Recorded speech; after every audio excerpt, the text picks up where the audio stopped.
¿Quién debe proveer los implementos necesarios para el desarrollo de tareas realizadas a distancia? ¿Cómo proteger el descanso del teletrabajador? ¿Sigue teniendo sentido la ley de 8 horas? Algunas de estas preguntas estuvieron en debate a principios de este mes, cuando el Senado completó la aprobación parlamentaria de la primera ley uruguaya sobre teletrabajo. Desde el oficialismo, la sanción de esta norma fue vista como un paso necesario para adaptar la legislación laboral uruguaya a una modalidad que se está extendiendo cada vez más. Además, se resaltó que la ley responde a una demanda de parte del mercado para flexibilizar condiciones de trabajo, algo que ya se estaría dando independientemente de este fenómeno del teletrabajo. El Frente Amplio, sin embargo, no votó la nueva norma, aduciendo, entre otros argumentos, que desprotege al trabajador frente al empresario. En una línea similar se ubicó el PIT-CNT. Ya entrevistamos aquí en Perspectiva a la autora de la iniciativa, la senadora colorada Carmen Sanguinetti. Hoy vamos a abordar esta ley desde otro punto de vista. Estamos con el doctor Hugo Barreto, abogado laboralista, catedrático de Derecho del Trabajo y la Seguridad Social en la Facultad de Derecho de la Universidad de la República, exfuncionario del Ministerio de Trabajo, asesor de varios sindicatos también. Doctor Barreto, buen día, gracias por acompañarnos. Buenos días, gracias a ustedes por la invitación. Tenemos unos cuantos puntos para ir tratando a lo largo de este reportaje, pero empecemos por una pregunta general. Usted ha escrito columnas sobre el tema, ha participado en varias mesas redondas. ¿Era necesario regular esta materia? Yo entiendo que sí era necesario regular la materia, porque se trata de una modalidad que presenta algunas peculiaridades en orden tanto a la circunstancia misma de trabajar desde la casa o desde un lugar distinto al local de la empresa, como desde el punto de vista de la utilización del instrumento mismo de trabajo, que es las herramientas de la información y de la comunicación. Quiere decir que desde ambos puntos de vista se produce, diríamos, un desacomodo, un desajuste, una variación de los términos tradicionales de cómo se desarrolla la relación de trabajo en el común de los casos, que ameritaba, sí, algún tipo de regulación. Pero, hay un pero que viene ahí. Bueno, la pregunta es si esta ley regula el teletrabajo. Ajá. Si esta ley regula el teletrabajo. Y desde ese punto de vista se han encaminado, diríamos, algunas de las observaciones que entiendo que merece la norma, la principal de las cuales, si la pregunta es si la ley regula el teletrabajo, uno podría llegar a decir que no, que la ley no lo regula. O sea, se creó una ley para regular el teletrabajo y desde su punto de vista no se hizo eso, no se logró eso. No, porque uno cuando entiende que una ley regula una determinada situación de trabajo es cuando establece las condiciones bajo las cuales ese trabajo debe prestarse, establece derechos y obligaciones, etcétera, de las partes. En cambio, en la ley nacional de teletrabajo, uno puede decir que es una ley vacía, que no tiene contenido, porque simplemente lo que hace es listar una serie de problemas que se plantean en el teletrabajo, pero en lugar de establecer una regulación concreta, lo que hace es reenviar esa regulación a lo que es el acuerdo individual entre trabajador y empleador, al contrato de trabajo. Hay una serie de puntos que tienen que ver con las distintas los distintos avatares de la reunión de la relación de teletrabajo que no los regula directamente la ley, los enumera y los reenvía. A ver, un par de ejemplos porque así después profundizamos. ¿Cuáles serían? Y por ejemplo, cuando el teletrabajo se puede pactar al inicio o se puede pactar durante la vigencia de la relación de trabajo. Son las partes las que pactan esa modalidad y ese acuerdo debe documentarse por escrito. El lugar donde se desarrolla el teletrabajo lo deberán determinar las partes y será definido de esa forma en el contrato. La modificación de la presencialidad al teletrabajo y eventualmente lo que se llama la reversibilidad del teletrabajo al trabajo presencial también requiere acuerdo individual y debe documentarse por escrito. El sistema de registro de asistencia de los trabajadores debe también establecerse por acuerdo individual entre trabajador y empleador. La forma de provisión de las tecnologías y demás instrumentos de trabajo deben también formalizarse a través de un acuerdo entre trabajador y empleador y también luego recogerse por escrito. Entonces allí hay dos cuestiones que yo entiendo son muy peculiares de esta ley, que marca desde ese punto de vista una ruptura con lo que uno puede entender que es reglamentar las condiciones del trabajo dependiente, porque estamos hablando de trabajo dependiente. Por un lado, es remitir todo tipo de condición de trabajo al acuerdo individual, sin que la ley se pronuncie al respecto, como sí ocurre en otros casos, del ejemplo del derecho comparado. La ley podría haber explicado cómo se hace tal cosa, tal otra, de qué manera debe ocurrir cada uno de esos aspectos. Exactamente. ¿Acaso está por no ir en ese camino? No se va en ese camino. ¿Y entonces? Y bueno, y entonces lo que ocurre es que la voluntad y el consentimiento del trabajador quedan, diríamos, inermes frente a lo que es el poder que despliega el empleador, porque no olvidemos que se trata de una relación de trabajo subordinado o dependiente. Y por el otro lado no es menor el hecho que todas estas constancias o todos estos microacuerdos, diríamos, que se generan en torno al teletrabajo, deban ser luego recogidos por escrito, que esta es otra particularidad, diríamos, extraña, porque el principio en el derecho del trabajo es justamente el contrario, ¿verdad? ¿Cómo que es contrario? Las circunstancias de que las condiciones de trabajo deban estar necesariamente escritas, sí. Eso parecería que el legislador o la legisladora confía excesivamente en las formas jurídicas, como que lo que está escrito es la realidad, ajá, ¿verdad? Como que la escritura asegura que las cosas ocurran tal cual quedaron determinadas en el contrato, cuando, le reitero, el principio tradicional en el derecho del trabajo es que lo que priman son los hechos, lo que prima es la forma en que se ejecuta el trabajo y no tanto lo que está recogido en las formas jurídicas en el contrato. Entonces, ahí termino brevemente con esto, hay dos aspectos entonces que llaman la atención. Por un lado, que la ley que dice regular el teletrabajo no lo regule, lo termine confiando, termine rescostándose en el acuerdo individual de voluntades, cosa absolutamente dudosa también en las relaciones de trabajo dependientes, y por el otro lado, que todo tipo de como le decía, de microacuerdos que se vayan generando en torno al teletrabajo deban ser necesariamente escritos. Hay como una cuestión allí en un artículo, yo colocaba la idea que es como una especie de fetichismo que existe en torno a la escritura, como si la escritura hiciera realidad. Ahora, si la ley no regula, o regula mínimamente, ¿cómo se entiende que tenga 15 artículos? Y bueno, ¿qué es la ley entonces? La ley es lo que, desde mi punto de vista, naturalmente, es un listado de temas que deberían ser regulados. O sea, la ley lo que toma son los principales aspectos que internacionalmente se han tenido en cuenta a los efectos de la regulación del teletrabajo, pero en lugar de regularlos, reglarlos, lo que hace es derivarlos al acuerdo individual. Y aparte, según usted ha escrito en alguna de las notas, dedica una serie de artículos a reiterar conceptos que ya están establecidos en otra normativa. Hay una especie de redundancia, dice usted. Sí, porque ¿qué ocurre? En el artículo 3, por ejemplo, que establece cuáles son los principios del teletrabajo, se dice que el teletrabajo es voluntario. Bueno, diríamos que eso no agrega nada, ¿no? Porque todo el trabajo es voluntario, el trabajo servil o la esclavitud ha sido superada. No hay otra forma de definir el trabajo. Lo leo para el oyente. El teletrabajo es voluntario, deberá obtenerse el consentimiento del trabajador, el que deberá constar por escrito. Exacto. Bueno, allí vemos con claridad la referencia permanente a las constancias por escrito de casi todas las cosas que se hagan en la relación individual de trabajo. Otro tanto ocurre con el principio de igualdad o el principio de no discriminación. El ¿verdad? principio de igualdad dice: los teletrabajadores gozarán de los mismos derechos y acceso a las mismas condiciones de trabajo que los trabajadores presenciales, salvo las que sean inherentes a la prestación del trabajo de forma presencial. En particular, se respetará su derecho al descanso, a la intimidad, a la seguridad e higiene laboral y a la libertad sindical.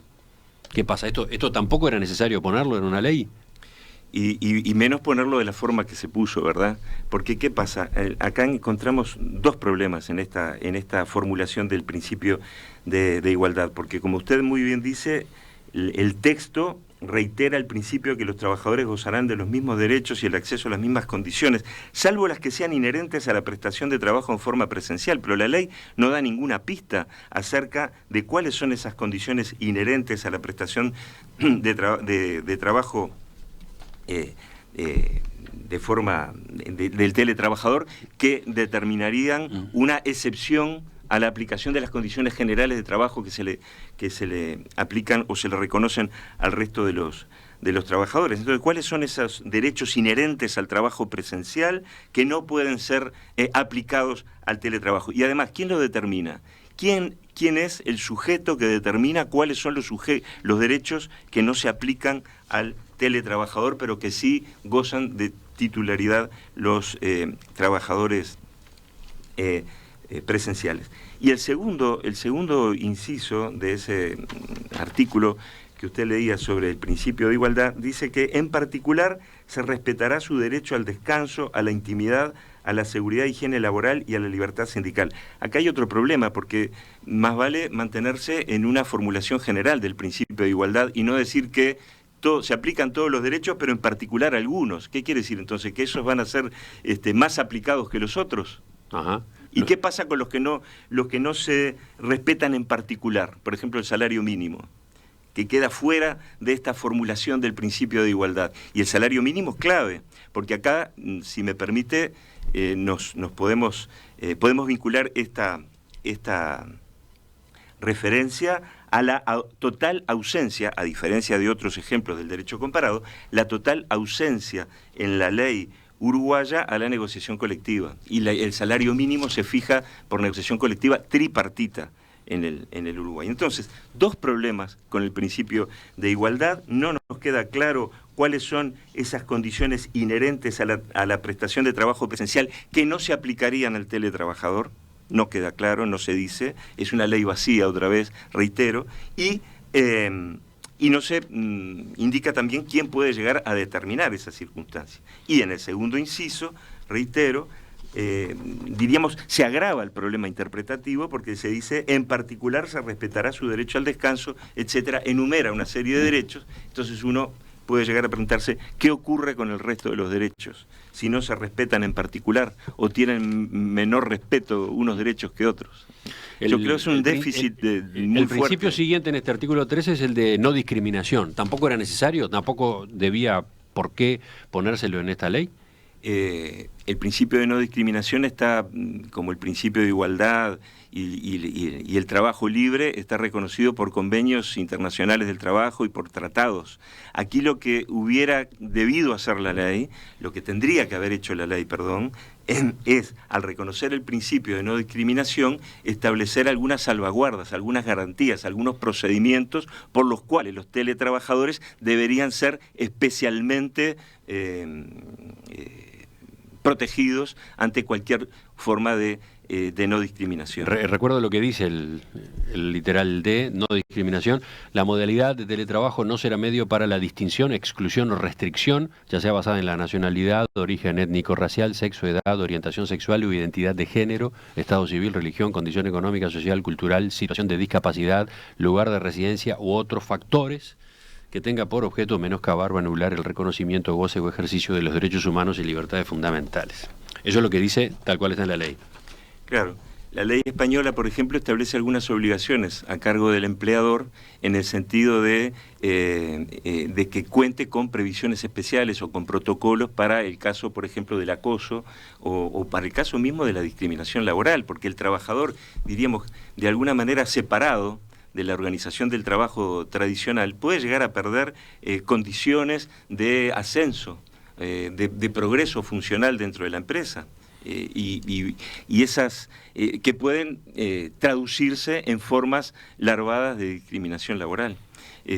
Por lo tanto, en la formulación del principio no era estrictamente necesaria. Lo que sí era necesario es lo que la ley no hizo, y es establecer algunas garantías o algunos procedimientos para que la discriminación efectivamente no ocurra. Y me quedó, si me permite, una cuestión vinculada a la pregunta anterior sobre el principio de igualdad. Sí. Porque usted me preguntaba sobre el artículo 3 y el principio de igualdad, de la no o la posibilidad de inaplicar ciertos derechos del trabajador presencial a aquello que fuera inherente al trabajador presencial y no al teletrabajador.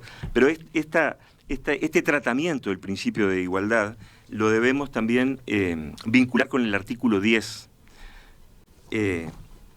A ver, déjeme buscarlo, así ya se lo leo a los oyentes. ¿Cómo no? Así los oyentes sepan de qué estamos hablando. El artículo 10 dice: el teletrabajo modificará única y exclusivamente la modalidad en que se efectúa el trabajo, sin afectar los derechos individuales y colectivos consagrados por el ordenamiento jurídico vigente en todo lo que le sea aplicable. Otro sesgo de duda en cuanto a cuáles son efectivamente los derechos aplicables al teletrabajador, y otro sesgo de duda en cuanto a quién puede llegar a determinar qué es lo aplicable y qué es lo no aplicable. Esto lo tendría que haber aclarado la ley, porque de lo contrario, si todo el resto del aparato, todo el resto de la estructura del acuerdo de teletrabajo va en dirección al acuerdo individual entre trabajador y empleador, uno podría pensar que esto también queda al albur del acuerdo entre trabajador y empleador. Y quiero anotar una cuestión que me parece que ha pasado desapercibida. Fíjese que dice que el teletrabajo modifica exclusivamente la modalidad sin afectar los derechos individuales y colectivos del ordenamiento vigente en todo lo que sea aplicable. Los derechos individuales está claro, ¿verdad? ¿Cuáles son? El derecho al descanso, el derecho al salario mínimo, etcétera, no deberían ser afectados en todo lo que sea aplicable. Bueno, margen de duda. Pero yo quiero detenerme en el otro término. Derechos individuales y colectivos. ¿Cuáles son los derechos colectivos? Los derechos colectivos son tres, básicamente. Es el derecho a la libertad sindical, el derecho a la negociación colectiva y el derecho de huelga. Esos son los derechos colectivos. Entonces, ¿qué quiere decir este artículo 10? Que el teletrabajo modifica la modalidad, no afecta a los derechos colectivos en todo lo que sea aplicable. ¿Quiere decir que puede haber derechos colectivos que no sean aplicables al teletrabajador? Esto es gravísimo. Esto es gravísimo porque estamos hablando de derechos fundamentales, el derecho a la negociación colectiva, a la huelga. Yo creo que esto ha pasado desapercibido. No se puede, diríamos, emplear con tal facilidad los términos de esta manera cuando se debería saber que los derechos colectivos son básicamente esos tres órdenes de derechos que acabo de decir, que por orden constitucional y por tratados internacionales, etcétera, no pueden quedar al albur de que sean o no sean aplicables. Deben ser siempre aplicables. Acá tenemos un ejemplo más de lo que usted señala. Faltan definiciones. Si la ley era una ley de regulación, debía haber incluido una cantidad de detalles que, sin embargo, no aparecen y en algunos casos tienen redacción ambigua. Mi duda es, ¿esto no se resuelve con la reglamentación, con el decreto reglamentario? El decreto reglamentario tiene algunos límites porque lo que tiene que hacer es desarrollar soluciones para la ley, pero no puede suplir las deficiencias, porque allí nos podemos encontrarnos con problemas técnicos jurídicos muy complejos, ¿verdad? En torno a que la administración del trabajo no puede sustituir el deber que tiene el legislador, porque muchas de estas son materias de tipo legal, ni que hablar constitucional también, ¿verdad? Pero la materia es legal. El decreto reglamentario tiene limitaciones muy serias desde ese punto de vista. Nosotros, como formulación general, no podríamos decir que el decreto reglamentario va a cubrir estos espacios que ha dejado en blanco el legislador. Lamentablemente. Enseguida retomamos la entrevista con quien nos acompaña esta mañana en el estudio En Perspectiva, el doctor Hugo Barreto, catedrático de Derecho del Trabajo y la Seguridad Social, a partir del análisis del examen que ha hecho de la ley, la primera ley de teletrabajo que se vota en nuestro país. Él señala una serie de carencias. Me gustaría que cotejáramos justamente ese enfoque o esas conclusiones con lo que ocurre en materia de ley de teletrabajo en otros países, lo que dice la OIT, por ahí volveremos. Artículo 1. A los efectos de la presente ley, entiéndese por teletrabajo la prestación del trabajo total o parcial fuera del ámbito físico proporcionado por el empleador, utilizando preponderantemente las tecnologías de la información y de la comunicación, ya sea en forma interactiva o no, paréntesis, online, offline. Así comienza la Ley Nacional de Teletrabajo, la que pasó por la Cámara de Senadores y completó entonces su trámite parlamentario a principios de este mes de agosto. Sobre ella estamos volviendo esta mañana. El diálogo es con el doctor Hugo Barreto, abogado laboralista. Ya que yo leía recién el artículo 1, doctor Barreto, ¿esa definición de teletrabajo la comparte? Sí, es una definición que ha sido tomada en general, diríamos que es una definición que puede aceptarse. Bien, ¿y qué pasa, ya que ahora apareció la referencia al mundo, al derecho comparado, qué pasa en el mundo en esta materia? ¿Qué recomendaciones existen a la hora de regular el teletrabajo?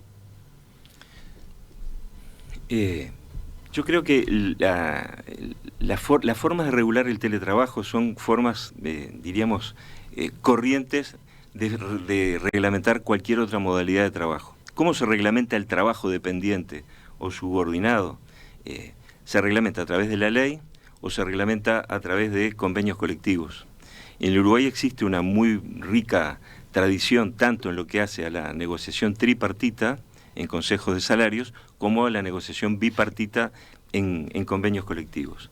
En las legislaciones recientes de España, de Argentina, de México, hacen referencia justamente a la importancia que reviste la negociación colectiva, tanto en materia de la fijación de ciertas condiciones de trabajo, de ciertas garantías como las que comentábamos en el espacio pasado, como en lo que refiere a las condiciones de salud y seguridad laboral.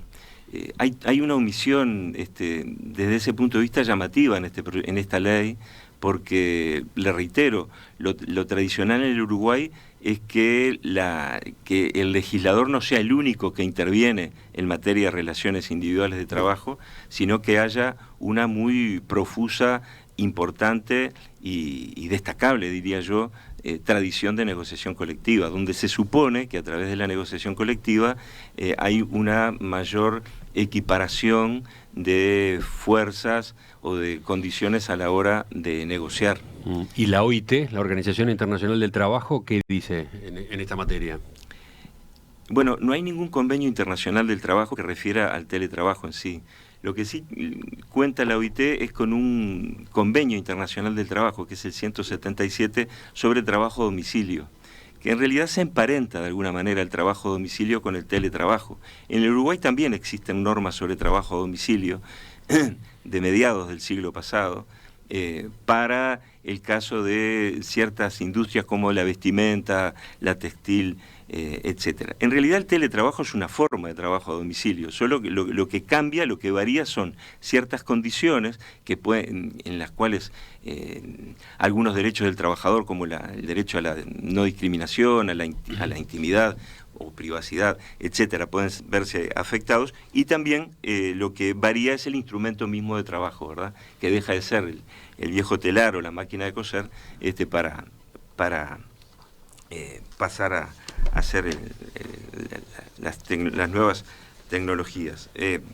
Entonces, a partir de esa visualización, ¿qué dice? ¿Qué termina diciendo la OIT?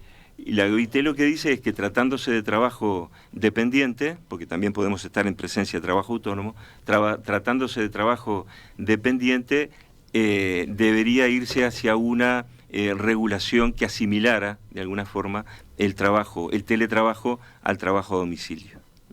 Al trabajo a domicilio. El trabajo a domicilio estaba también en el marco de lo que era en la regulación de los convenios colectivos.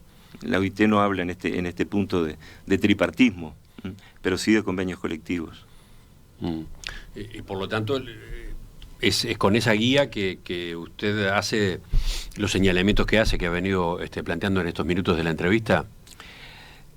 No solamente, ¿no? No solamente. O sea, yo lo que señalo es que hay una forma de regular el trabajo dependiente a través de la ley, o sea, a través de la actividad del Estado, diríamos, y otra forma de regularlo de manera autónoma mediante convenios colectivos o, en nuestro caso, consejos de salarios. Y ahí hay un campo muy amplio, muy importante, muy participativo, yo diría muy democrático, para que las partes expresen una real disposición de negociar en igualdad de condiciones. ¿Qué aspectos que son importantes en el caso del teletrabajo no aparecen detallados, quedan liberados al acuerdo entre las partes y usted entiende que deberían ser objeto de negociación colectiva? Ya mencionó algunos.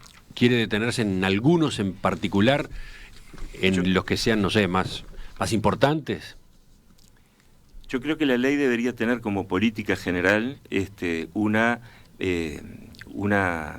dirección hacia reenviar la discusión en general del teletrabajo hacia la negociación colectiva. Me parece que la negociación colectiva está en condiciones de regular casi cualquier aspecto. Lo que hace, por ejemplo, a los mecanismos de capacitación del teletrabajador, o sea, si el empleador decide qué parte o una parte o todo de las tareas inherentes al trabajador deban pasar a realizarse de manera a través del teletrabajo, debería proporcionar instrumentos de capacitación. Ni qué hablar instrumentos que tengan que ver también con la posibilidad misma de ejecutar el trabajo, una conectividad más segura, más adecuada, el pago de las cuestiones más básicas que hacen a la instrumentación del teletrabajo, etcétera. O sea que me parece que la ley ignora un campo, un escenario muy propicio, muy interesante, que tienen de por sí nuestras relaciones laborales como para explorar por ese lado. Eso no quiere decir que la negociación colectiva no pudiera eventualmente tomar esta modalidad de teletrabajo y regularla, pero lo mejor hubiera sido que eso no está prohibido, digamos, eso no está prohibido por la ley. Desde luego que no está prohibido, se puede hacer, pero lo que yo señalo es que hubiera sido mejor una política laboral desde el legislador, desde la ley, para promover la negociación colectiva, ya que la ley renuncia a regular. Porque habían dos posibilidades, dice usted. Una, que directamente regulara. Por ejemplo, ¿qué pasa con las herramientas y equipos para el teletrabajo? Que la propia ley dijera quién se debe hacer cargo, etcétera. Claro, la otra, derivarlo a la negociación colectiva. Exacto. ¿Cuál es el problema que tiene el texto, en este tema concretamente, el texto que está incluido, el artículo 12? Lo voy a leer para que usted lo comente desde esa óptica que está planteando, ¿no? Herramientas y equipos para el teletrabajo, artículo 12. Las partes acordarán la forma de provisión de las tecnologías de la información necesarias para que el trabajador desarrolle el teletrabajo, debiendo quedar debidamente consignada en el contrato de trabajo. En caso de desacuerdo, el empleador deberá proporcionar los equipos, insumos y servicios y demás herramientas necesarias para el desarrollo del teletrabajo, siendo de cargo del empleador los costos de operación, funcionamiento, reemplazo y mantenimiento de los equipos. Y luego dice: los equipos, insumos y servicios que provee el empleador, ya sea de forma directa o asumiendo su costo para el desarrollo de las tareas asignadas al teletrabajador, no serán considerados a ningún efecto parte del salario, materia gravada ni asignación computable. ¿Qué dice usted? El inicio del artículo presenta, diríamos, la misma estructura que hemos señalado de toda la ley, o sea, someter esas condiciones, la provisión de herramientas, someterlas al acuerdo de voluntades. Un acuerdo de voluntades, reitero, que en una relación de dependencia o subordinación, como reconoce el artículo primero de la ley, presenta limitaciones muy severas, diríamos, a lo que es la voluntad del contratante más débil de esa relación. Sí, pero en el segundo inciso dice que en caso de desacuerdo tiene que hacerse cargo el empleador, entonces. Y antes de ir a esa segunda posibilidad, le quiero señalar también que la ley insiste en la constancia por escrito. Esto es una recurrencia. Una y otra vez se vuelve a la constancia por escrito, como si la constancia por escrito, diríamos, tuviera una especie de función mágica dentro de la relación de trabajo. La segunda posibilidad es la no aceptación del trabajador, o si no existe acuerdo en esos términos, que termine siendo el empleador el que se haga cargo. A eso iba. Usted decía, la relación es asimétrica a los efectos de la negociación, hay un problema ahí. Pero en el inciso segundo dice que si no se ponen de acuerdo, chau, la obligación es del empleador. Entonces... Y entonces hay que ver cuál es el juego de la autonomía de la voluntad y del consentimiento del trabajador, hasta qué punto el consentimiento del trabajador es libre como para poder acordar la provisión de herramientas en el inciso que establece en el inciso primero, porque allí hay una prioridad, ¿verdad? Lo primero es el acuerdo. Si el acuerdo no funciona, las herramientas las debe proveer el empleador. Quiere decir que hay un obstáculo inicial que hay que salvar, y es que el trabajador pueda sostener tanto al inicio de la relación laboral como, o sea, para ingresar al lugar de trabajo, como para cambiar la modalidad de presencial a teletrabajo durante el desarrollo de la misma. En ambos casos el trabajador debe hacer valer su voluntad individual, sin el marco de lo que puede llegar a ser una negociación en mejores condiciones. Yo, si me permite... ¿De qué está pensando usted? ¿En el riesgo de que en ese tira y afloje en la negociación el resultado sea que la persona pierde el trabajo? O no lo obtiene, o no accede o no lo obtiene si está negociando para entrar a trabajar. Sí, yo en las clases a veces pongo, por ejemplo, aquella vieja película Ladrones de Bicicleta, ¿verdad? En que Richie está sin trabajo, está el protagonista desempleado, y para obtener un empleo debe tener una bicicleta. Sin bicicleta, Richie, no tienes trabajo, le dice el funcionario. Porque el trabajo consistía en pegar carteles, desplazarse por la ciudad, etcétera. O sea, es muy posible que la situación de Richie en el neorrealismo italiano de mediados de los años 40 pueda replicarse en estas modernas modalidades de trabajo. Si tú no cuentas o si tú no pones a disposición del trabajo tus herramientas propias, no ingresas a la relación de trabajo, no accedes al trabajo, no tienes la bicicleta. O si no accedes a hacerlo durante la ejecución del contrato de trabajo, esto puede tener consecuencias negativas. En la ley española, por ejemplo, establece que el trabajador no podrá tener consecuencias negativas en cuanto a la estabilidad en el empleo, en razón de negarse, por ejemplo, a ir hacia una modalidad de teletrabajo. Esto está omitido totalmente, no existe esa garantía en nuestra ley. Pero entonces, ¿cuál es la solución? ¿Qué es lo que usted está proponiendo?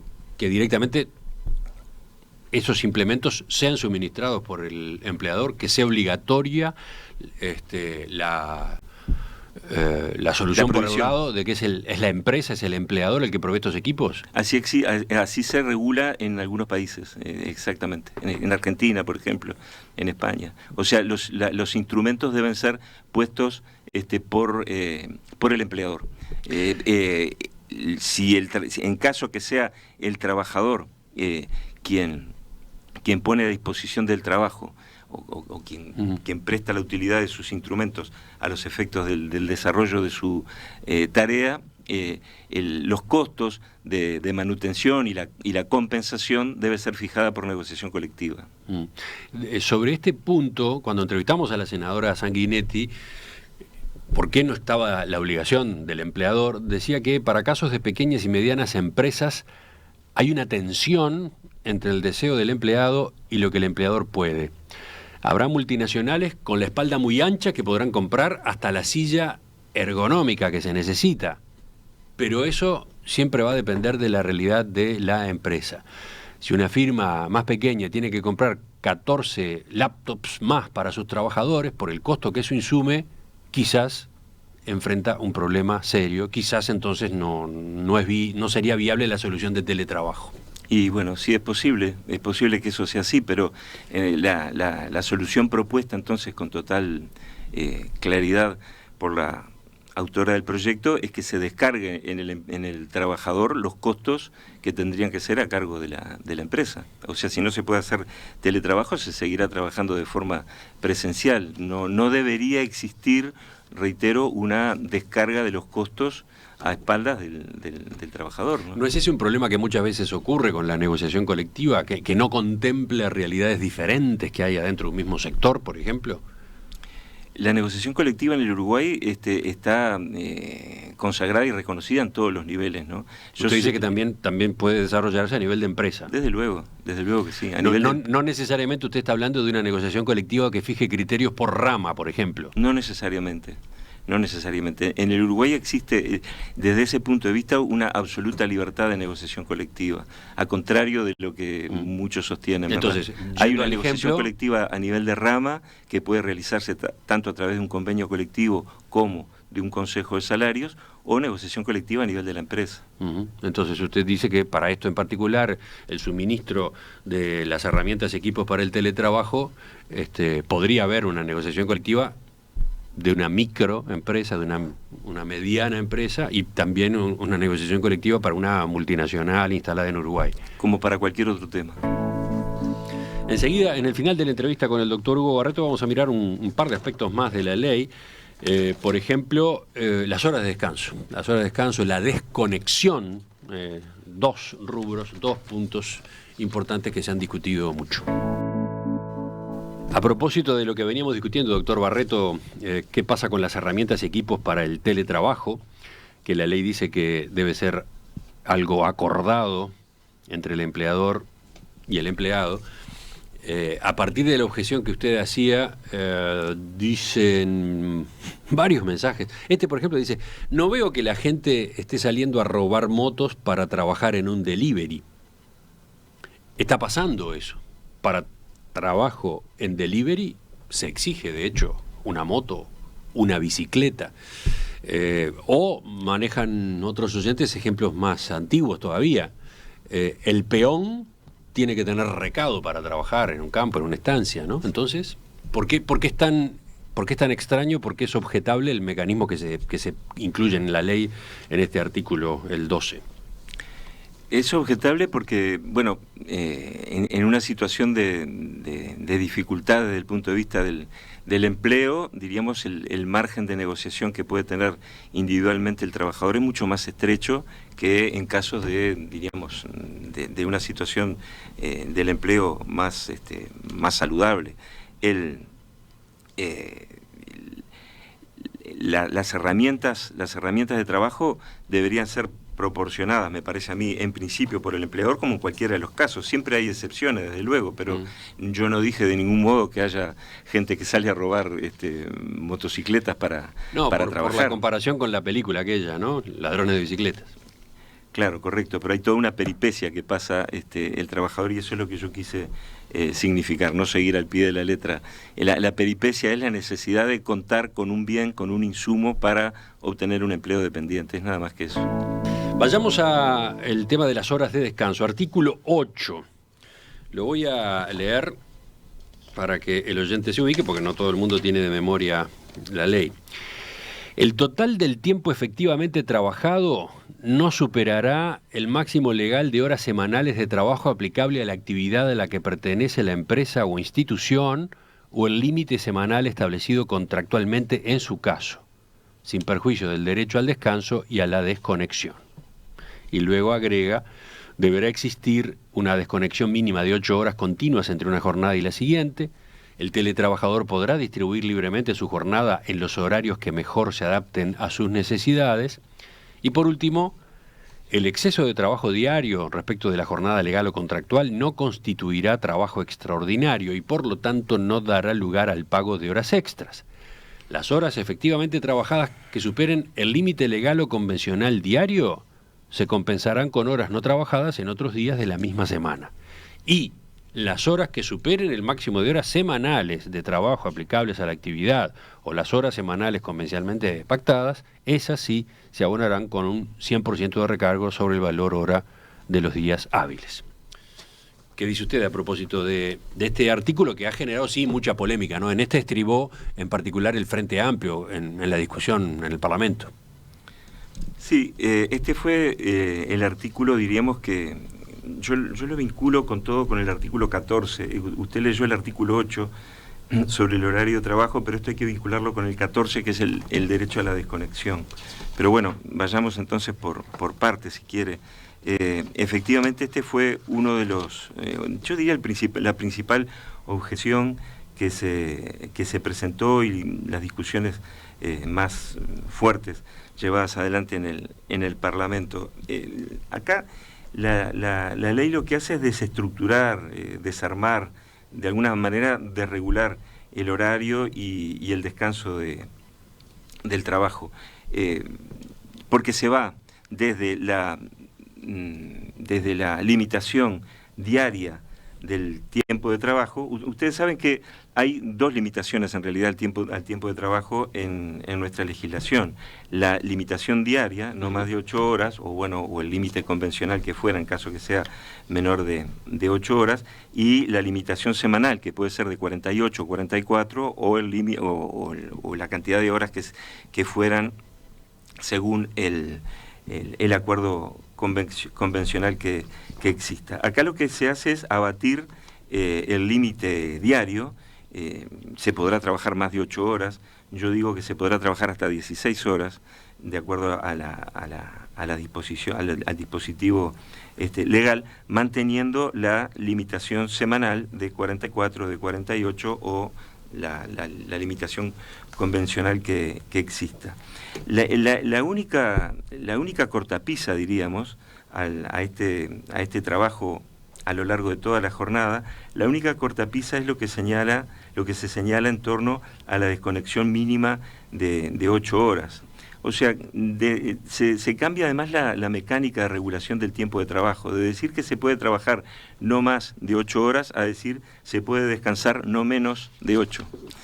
Ahí hay una inversión muy significativa, me parece, de cómo vio el legislador el tema del tiempo de trabajo en el teletrabajo. Quiere decir que el único límite, en el fondo, si uno lee en su integridad el artículo 8, el único límite a la jornada de trabajo son esas 8 horas de desconexión mínima, que tampoco se señala dentro de qué término, si puede ser de noche, si puede ser de tarde, en cualquier momento. Solo se dice que deban ser 8 horas continuas. Y el trabajo en exceso, el trabajo en exceso diario no constituye, dice la norma, trabajo extraordinario y por lo tanto no dará lugar al pago de hora extra. Quiere decir que la persona puede trabajar más de 8 horas, yo diría hasta 16 por día, y siempre y cuando no supere el límite semanal de 44, 48 o las que fuera, no va ello a comportar el pago de un horario extraordinario. Esas horas se van a poder compensar, esas horas de trabajo, de exceso de trabajo diario que no son horas extras, en tanto no superen las 44 o 48 semanales, se van a poder compensar con horas no trabajadas en otros días de la semana. ¿Eso no es lo que ocurre en la práctica hoy en cantidad de sectores, independientemente de que sean teletrabajo o no? ¿No pasa permanentemente? ¿No ocurre en la realidad hoy?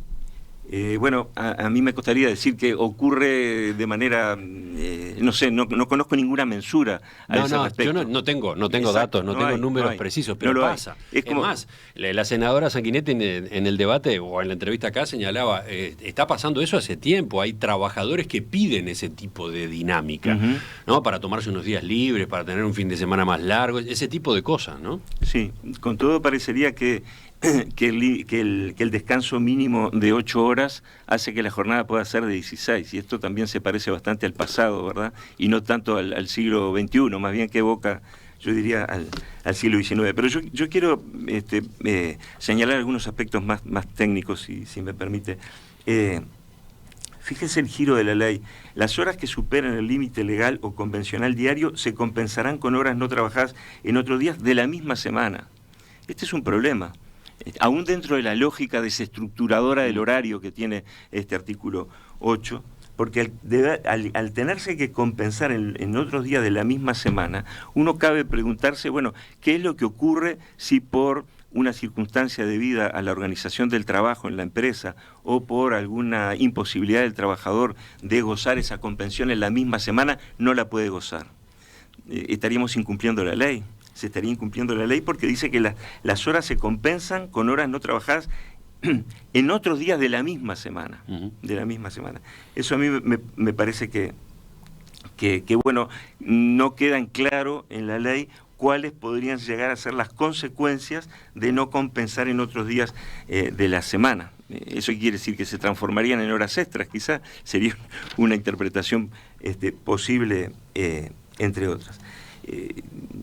Por otro lado, la falta de un horario preciso, para el caso del teletrabajador y una limitación más clara del tiempo de trabajo puede llevar a, o diríamos, comporta cierta inseguridad jurídica del lado del empleador, porque es muy probablemente, y eso también es un ejemplo que podemos encontrar en la vida cotidiana de los tribunales laborales, de trabajadores que al término de la relación de trabajo terminan haciendo reclamos muy cuantiosos en razón de horas extras que fueron impagas durante la relación de trabajo. Y acá con un horario tan amplio de hasta 16 horas y con unos plazos de prescripción que pueden llegar hasta 5 años de reclamo de créditos laborales, me parece que se abre un campo muy grande a la inseguridad jurídica por el hecho de no haber regulado correctamente el horario de trabajo, por esta especie de afán de desestructurar el tiempo de trabajo.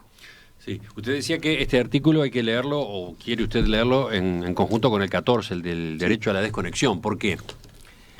Bueno, porque justamente la regulación propia de la desconexión está en el artículo 14. Dice, todo trabajador tiene derecho a la desconexión, entendiéndose por tal el pleno ejercicio del derecho de todo trabajador a la desconexión de los dispositivos digitales y del uso de las tecnologías, y el derecho a no ser contactado por su empleador, lo cual implica que el teletrabajador no estará obligado, entre otros, a responder comunicaciones, órdenes u otros requerimientos del empleador a fin de garantizar su tiempo de descanso en concordancia con lo establecido en el artículo 8 respecto al descanso mínimo.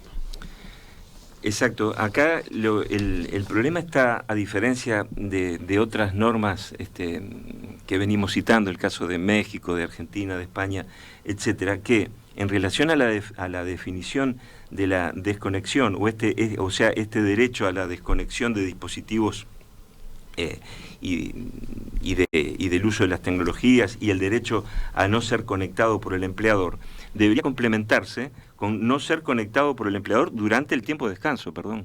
Pero acá no puede hacerse tal referencia porque no existe tal cosa, no existe limitación del tiempo de trabajo.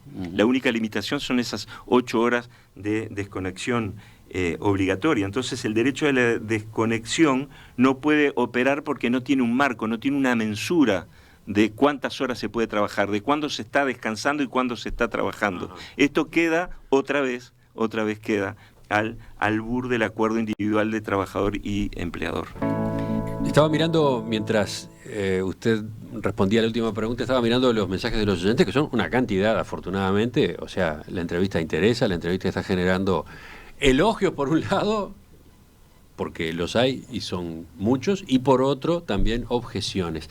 Me detengo en particular en este mensaje del oyente que dice que el doctor Barreto no está dando una clase de derecho, sino de ideología.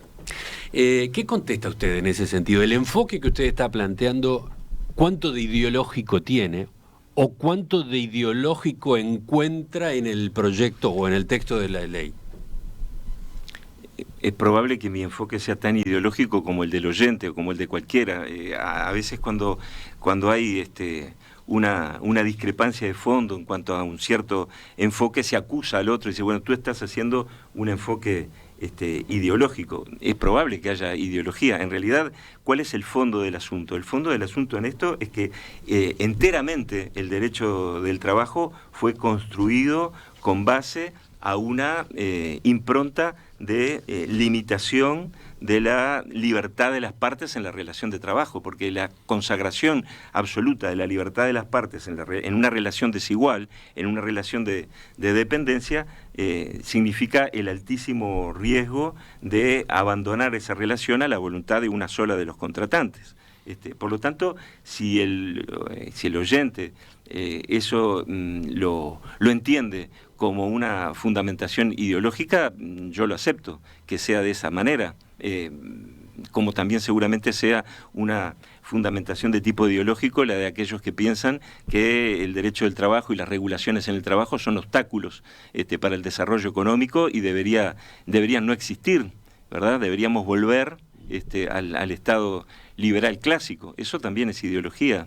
Entonces no estamos exentos, pero no me parece un buen terreno ese para discutir en el sentido de adjudicarse que tú estás haciendo un planteo ideológico y yo estoy haciendo un planteo desde la realidad.